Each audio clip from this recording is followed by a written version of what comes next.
Subscribe करें और bell दबाएं ताकि कोई खबर रह न जाए।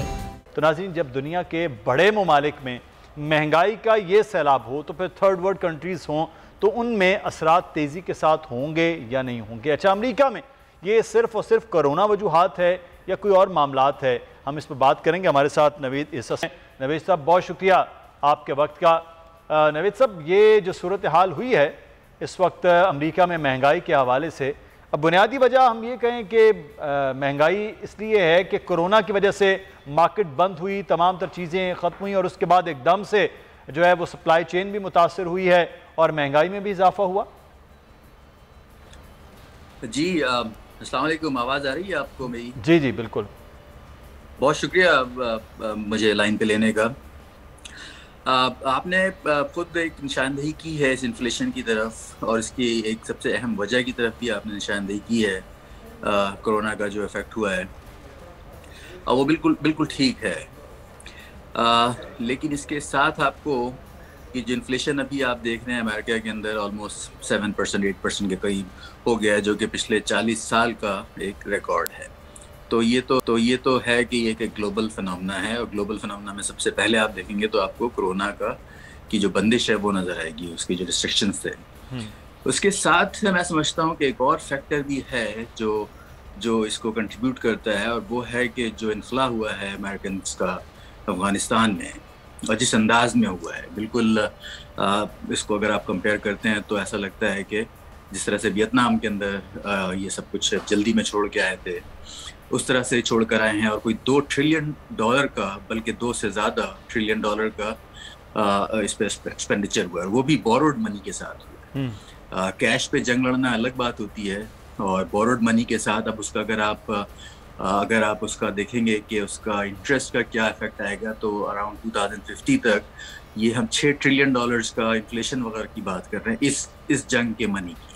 सही। और दूसरी बात यह है कि अमेरिका जब अफगानिस्तान में गया था तो वो एक अपने अलाइज के साथ गया था। तो सब आपको अगर आप इससे कंपेयर करते हैं कि सोवियत यूनियन के साथ क्या हुआ था 10 साल की जंग के बाद, और उनका भी अगर आप बजट देखते थे तो काफ़ी ज़्यादा बजट था, लेकिन उन्होंने तो इतना एक्सपेंस किया भी नहीं था जंग के अंदर। लेकिन आप देखेंगे उसका क्या इफेक्ट आया था, चूंकि सोवियत खुद गया था तो उसका जो है वो एक तरह से आप कह सकते हैं कि एक सुपर पावर के ऊपर इफेक्ट आया, डिसइंटीग्रेशन हुई, और उसका प्राइमरली इकॉनमी की वजह से उसके साथ ये कुछ हुआ था।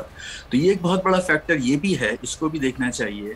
और ये इसकी वजह से, लेकिन फिर आपकी बात वो ज़्यादा सही भी है कि जो कोरोना का जो अगर आप प्री इन्फ्लेशनरी पीरियड को कंपेयर करते हैं अभी से, जैसे 2021 का जो क्वार्टर था, पिछला क्वार्टर या थर्ड क्वार्टर को, तो आपको नजर आएगा कि काफी ज्यादा फर्क आया था इन्फ्लेशन में, काफी ज्यादा, और कंज्यूमर प्राइस इंडेक्स जो है वो भी काफी बढ़ गई थी।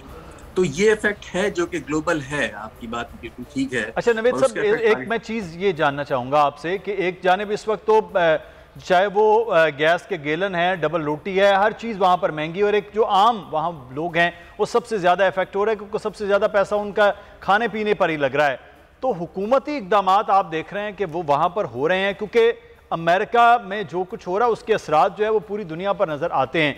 तो वहाँ हुकूमती इक़दाम भी आप देख रहे हैं या हुकूमत इस वक्त बेबस है इस मामले में? देखिए, हुकूमत बेबस है। देखिए, पाकिस्तान की इकॉनमी को या पाकिस्तान की सूरत हाल को डायरेक्ट एकदम दुनिया की एक सुपर पावर के साथ कंपेयर करना, ये भी कोई एक बहुत ये मेरे ख्याल ज्यादती भी होगी थोड़ी सी।